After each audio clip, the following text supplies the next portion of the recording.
Salut à toutes et à tous, merci de me rejoindre sur cette vidéo de news du 8KX et des tests effectués par Survivor en ce moment même. Donc il est débordé, mais il nous a posté un petit résumé de ce qu'il en ressort, ça sent plutôt bon. J'ai tout traduit, on va voir ça ensemble.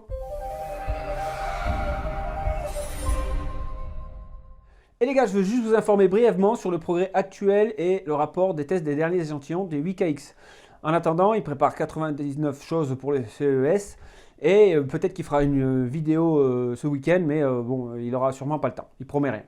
Donc le câble. Alors comme vous l'avez vu dans un autre sujet, le câble il est maintenant parfaitement stable. Alors c'est un autre sujet, c'est sur un autre poste.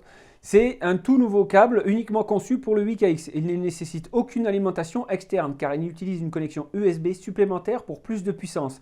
Cela signifie que, alors oui, parce que le nouveau câble, donc il n'y a plus d'alimentation en fait avec, il y a une deuxième prise USB qui est une prise USB 2 qu'on branche sur un port USB en fait. Et c'est pas obligé d'avoir un USB 3 parce que c'est juste une histoire de choper du jus.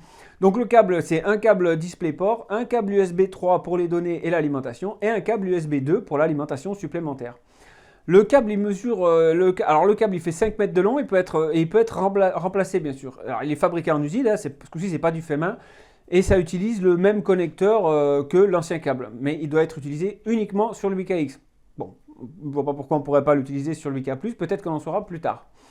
Voir le fil précédent avec des images et une discussion, oui, parce que donc voilà, je vous mettrai une photo, hop, elle s'affiche là, la photo du câble sans l'alimentation nécessaire en fait, on branche directement ça sur l'USB, c'est plutôt pas mal.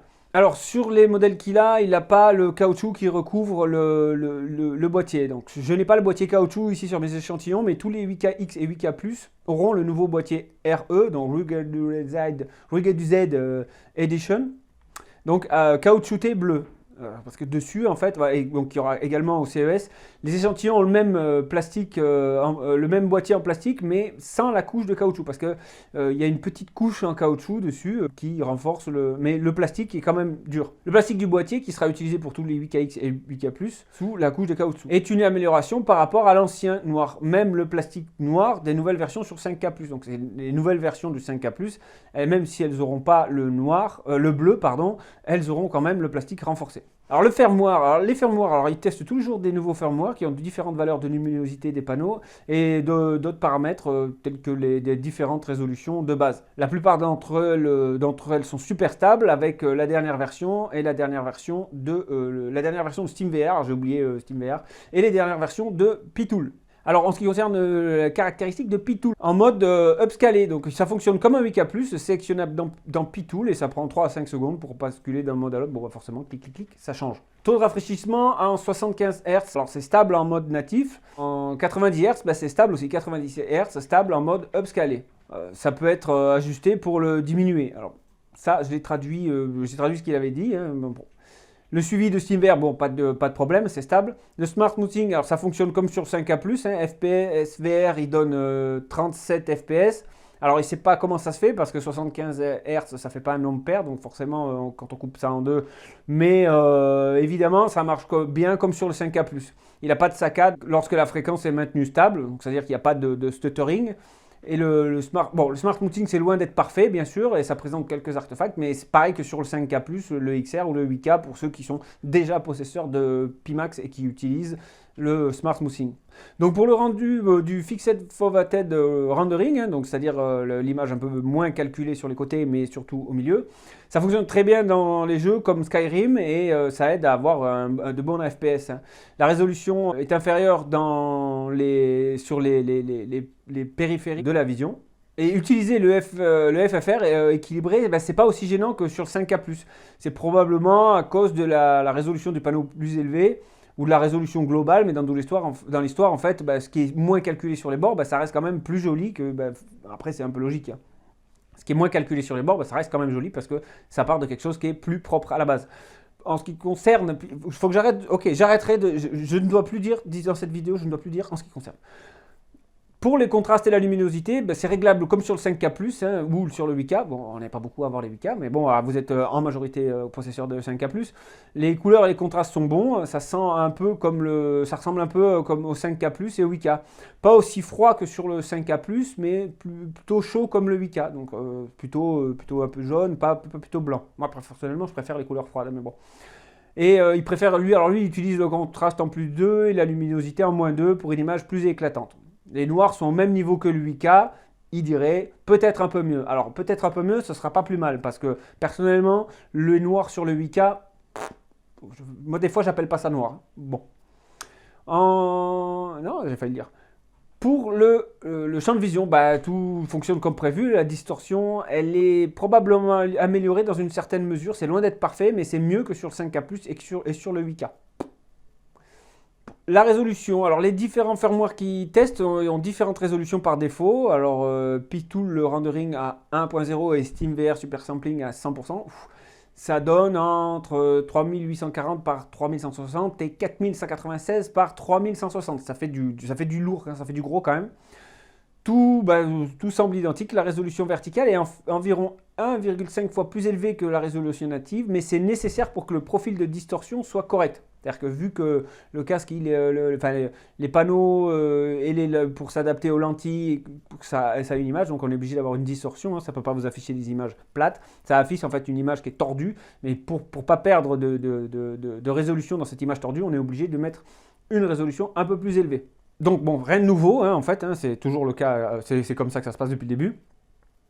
En mettant le Steam Super Sampling à 75%, ce qui donne à peu près 3600 par 2700, bah, c'est super et ça donne des performances similaires au 8K+, ou au 8K d'origine, puisque forcément les deux, en termes de performance, hein, c'est pareil. Donc il parle à chaque fois de résolution sans le parallèle projection activé, parce que le parallèle projection, oui, ça augmente encore la résolution nécessaire. Pour les perfs, alors c'est plus ou moins comparable au 8K+, d'après ce qu'ils peuvent voir. Il n'a pas de chiffres détaillés à nous donner pour l'instant, mais à titre d'exemple, l'utilisation de la résolution par défaut sans parallèle projection dans des jeux comme Skyrim en haut détail, pas d'anti-aliasing et le super sampling défini à 75% dans le jeu, ça fonctionne sans problème sur un ordinateur, sur un portable équipé d'une 2080 avec le FFR activé. Le framerate il tombe un peu occasionnellement avec le FFR désactivé, donc c'est-à-dire sans le FFR, sur un ordinateur portable. Donc sur un ordi de bureau et une 2080 Ti, bon une 2080 Ti quand même, il peut aller beaucoup plus haut sans le FFR et maximiser le framerate. L'anti-aliasing il n'est pas vraiment nécessaire parce que c'est net, forcément avec une résolution comme ça, on n'a pas trop besoin de l'anti-aliasing. De nombreux jeux comme Pistol Whip, Beat Saber, Pavlov, Onward, Contractor et similaires fonctionnent parfaitement en pleine résolution et avec une 2080 Ti. 2080 Ti, encore une fois, quand même. Boneworks fonctionne également avec une résolution du 8KX par défaut et sur un ordi de bureau et une 2080 Ti. C'est beaucoup mieux que sur l'index, heureusement. Heureusement. Asgard Wrath, en natif en passant par P-Tool, donc c'est-à-dire sans passer par SteamVR, fonctionne à 55 et 75 FPS par défaut en fonction de la scène et a besoin d'un petit peu ça a besoin d'être un petit peu gratouillé pour avoir un framerate maximisé. Il n'a pas encore testé Stormland, mais bon, il va le faire forcément. Mais ça fait beaucoup de jeux, ça fait beaucoup de tests à faire. Bon, en même temps, s'il a que ça à faire, bon, ça doit avancer quand même. Aerofly FS2 avec 1.1 dans le jeu en super sampling et la résolution par défaut du Pimax et SteamVR à 100%. C'est 100% fluide sur une 2080 Ti. C'est presque fluide sur un portable avec encore la 2080 et bon forcément c'est super net. Bien que n'utilisant que les scènes par défaut d'Aerofly, de SFO, ce qui n'est pas forcément les plus gourmands. Il testera plus tard sur Digital Compatibilitator, IL2 sur Movic et Project Cars 2. Il a besoin de plus de temps car il teste principalement la stabilité et d'autres choses en ce moment. Donc bon, ça pourrait faire partie du test de stabilité, mais bon. Jusqu'à présent, tous les tests ont été effectués sur un champ de vision normal. Différence de netteté minimale entre le champ de vision normal et grand. Alors oui, parce qu'il y a quand même toujours, même sur le 8K, ça fait ça, sur le champ de vision grand, on perd de la netteté. Ça m'a toujours gêné. Et là, personnellement, ça me gêne un peu que ça soit encore le cas. Bon. Il y a de la place pour de l'amélioration, oui, parce que là après il faut monter la résolution encore plus, parce que comment ça se fait? Ça c'est un truc que j'ai jamais compris, parce qu'il y a des fois avec Pitool ça le faisait, je vais pas m'étaler, mais de mettre sur un champ de vision plus large, ça fait comme si ça a étalé, hein, presque comme si ça a étalé l'image, alors que c'est pas du tout le cas, ça n'étale pas l'image, hein, vraiment, normalement ça doit la calculer, c'est pareil.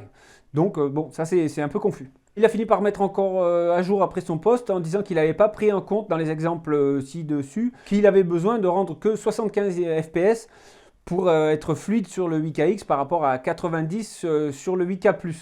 Sauf si vous baissez le taux de rafraîchissement sur le 8K+.